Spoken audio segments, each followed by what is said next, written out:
भूतिया हवेली का रहस्य। गांव के पास एक पुरानी खंडहर जैसी हवेली थी, जिसे लोग भूतिया हवेली कहते थे।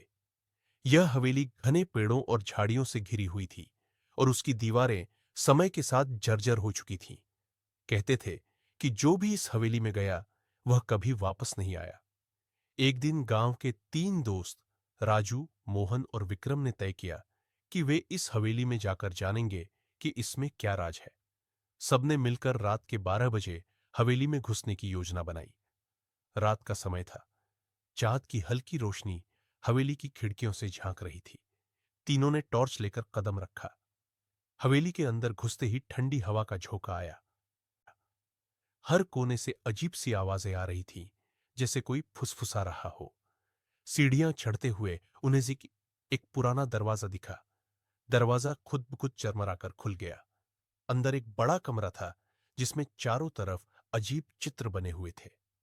कमरे के बीचों बीच एक पुरानी लकड़ी की कुर्सी थी। जोनराजू ने हिम्मत करके कमरे में कदम रखा।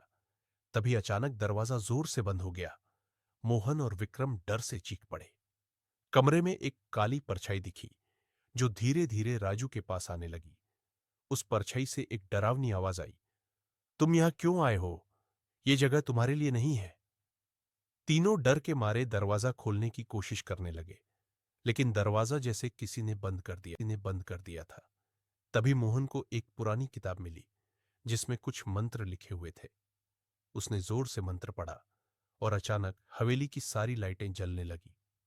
रहस्य का खुलासा जैसे ही लाइट जली, वह काली परछाई गायब हो गई। किताब के पन्नों में हवेली के इतिहास का जिक्र था। यह पता चला कि हवेली में एक तांत्रिक ने काले जादू का प्रयोग किया था और उसकी आत्मा वहां कैद हो गई थी। तीनों दोस्तों ने अगले दिन गांव वालों को सब कुछ बताया। गांव के पुजारियों ने मिलकर वहां पूजा की और तांत्रिक की आत्मा को मुक्ति दिलाई। उस दिन के बाद से हवेली में कभी कोई अजीब घटना नहीं हुई, लेकिन गांव के लोग आज भी वहां जाने से डरते हैं। कहानी का सबक: अनजानी जगहों पर बेवजह न जाए। हर जगह का अपना रहस्य होता है।